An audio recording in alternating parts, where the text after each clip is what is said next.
Welcome back. This is Black Views, bringing you the Black news.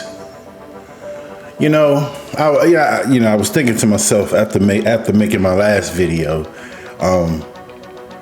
Black people never got the attention like you see illegal aliens getting. And let me explain what I mean by that. When Black people are charged with a crime, when Black people are being investigated, when Black people are being taken away from their families and being put away for years, it doesn't seem to be the injunction like you see what's going on now, where you see a bunch of judges and the media chiming in on, even though the president says that this is a known terrorist, they still question. They still question the law. Are you sure? Did you follow the law? Do we need to get another judge involved so that we can investigate the matter? Because the families are concerned at home. I never, and see, this is why, Black people come off so cold to these matters. Because we know deep down inside, like, this is bull crap. It is bull crap to think that someone cares after they lock you up, or someone's concerned about whether they got the facts right. See, this is how the Democrats show themselves. They have the capabilities, they have the means, and they have the money to fight all types of tyranny, but they choose to only do that for the immigrants. I'm sorry. I apologize. These are not immigrants. These are illegal aliens who are in our country illegally, who have no citizenship, who have a whole country with a president and an army.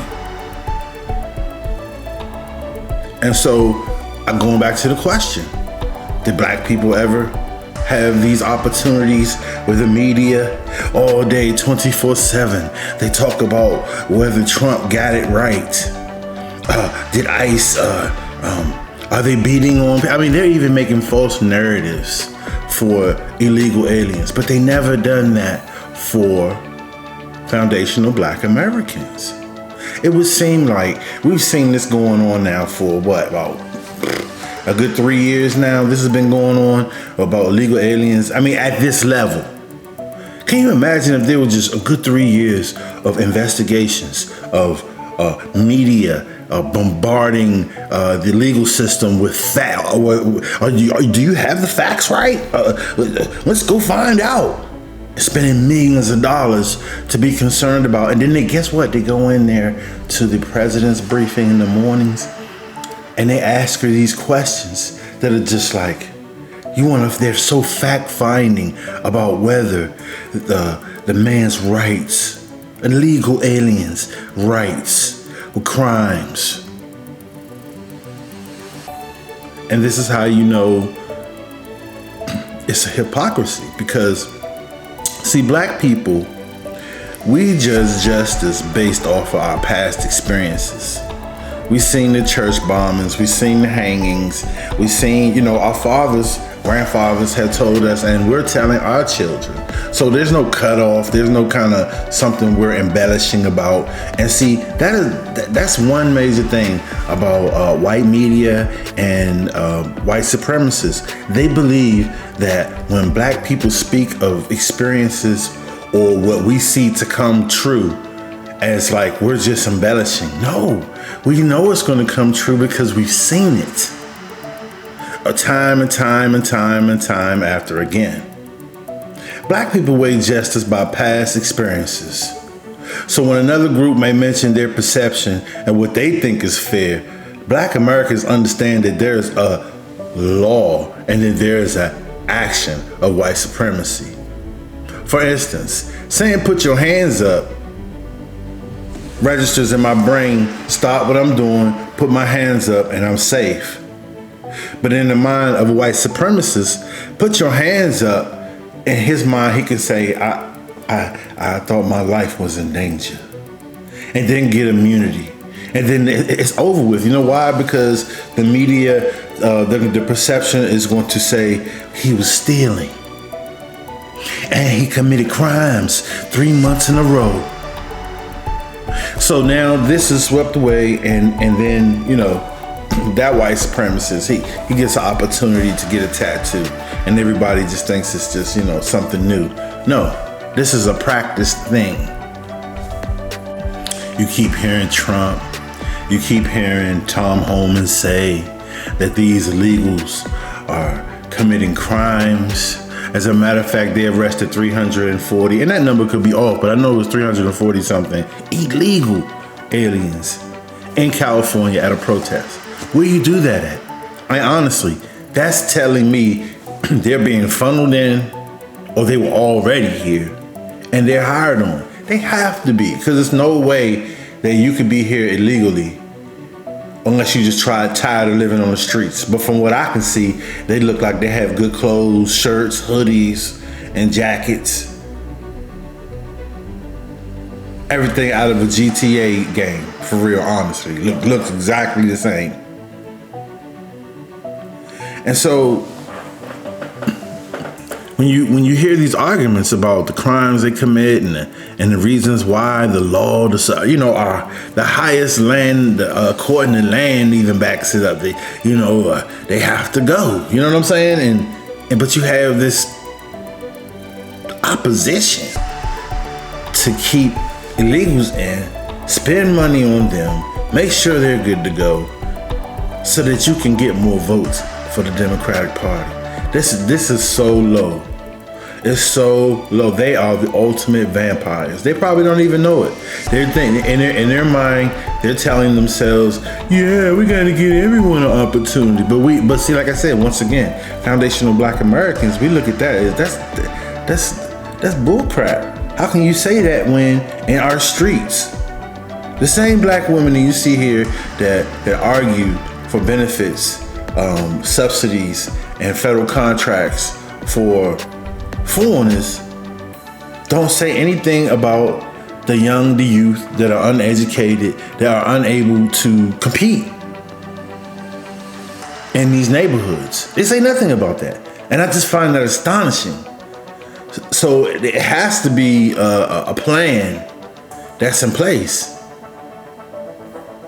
I'm telling you, it's really weird, and then when you have all these police shootings and investigations, like nobody's getting on TV, the Democratic Party getting on TV with the victims and their family members and standing beside them and saying that they have been wrongly done and there needs to be more investigations. There's no political power for that. There's no senators breaking into meetings to try to talk to the Homeland Security Secretary while she's in an interview. Who's doing that for foundational Black Americans?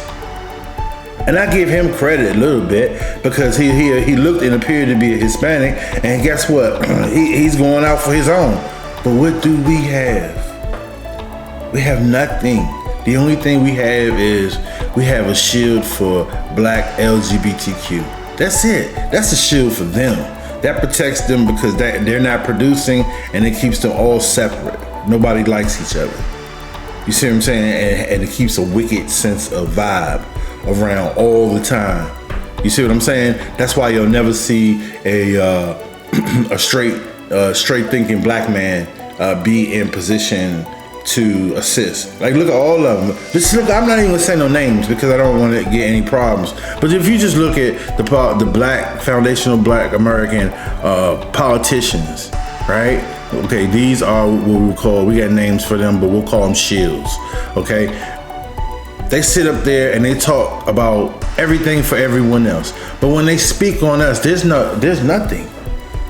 I mean, it's just an empty hallway. This man can speak for 24 hours. A black politician can talk for 24 hours and not talk about anything that to help the people that he appears to represent. Because every time if you go to work and you get in an argument with a coworker about politics, the first thing they say is, "Well, that's the Democratic Party. I mean, they're black. So you got to take that up. It's an argument meant to lose. And then these people here, they don't even communicate with you on your level. It's just, they're just a figurehead, a representative of black people, but living their own lives, making sure their children, making sure their family members have jobs, making sure their children are properly educated, their own class of their own. Like, you know, the people that participate in that, well, you know, some people call them boule. You got different names for different people. I don't believe that all of them are down with that, but it sure appears to be that there's a top head of them that seem to be gatekeeping. And so when you look at that, they just make sure they straight. They don't care about you. They don't even live where you are. They're not even there on that side. And I just think that it causes trauma in black people's heads, because you want us to be patriotic on one hand, you want us to vote, you want us to be involved in everything, but there's no tangibles. There's no benefit. And we are citizens and we pay taxes. We do all the things like all other groups do, but there's no benefit for us. And that is also that should be also in reparations. See, when you speak on reparations, you know, they don't talk about true tangibles and talk about real things that have affected us today. They don't talk about real issues. They don't talk to grassroots. They talk to someone that's already living well. Okay, they talk to an entertainer who's going to tell you how he made it from the bottom to the top by rapping, and was chosen and selected, and his song was the one playing 24 hours a day. Do you see what I'm saying? And this is how black people, foundational black Americans, are treated every day. Remember, because there's going to be a tether come here from either Africa or come here from the Caribbean. And he's going to come and he's going to undermine you for the job because he believes that he is the new improved Negro. So I'm not going to hold you up with this, but it's also just food for thought. You know, it's something to think about. Black people don't get attention to ensure that all the rules and regulations and laws are or have been properly used. You know, we don't get that kind of attention. There's nobody getting on shows in the morning and politicians standing by, you know, people that just, I mean, who Al Sharpton? Al Sharpton is someone that delivers a check so that there won't be no gathering, no bigger compass. You know what I'm saying? That's why you have, you know, these lawyers that get checks for you. Okay, so if I get up and I say what I truly feel, then he's gonna say, well, you know, if you say that, you're not gonna get this $10 million check. So then what did they do? Well, if everybody just get along, I'm just tired of the killing. And she didn't even really like that child anyway. And I'm not saying all parents like this. It's not what I'm talking about by far. But many of them are like this.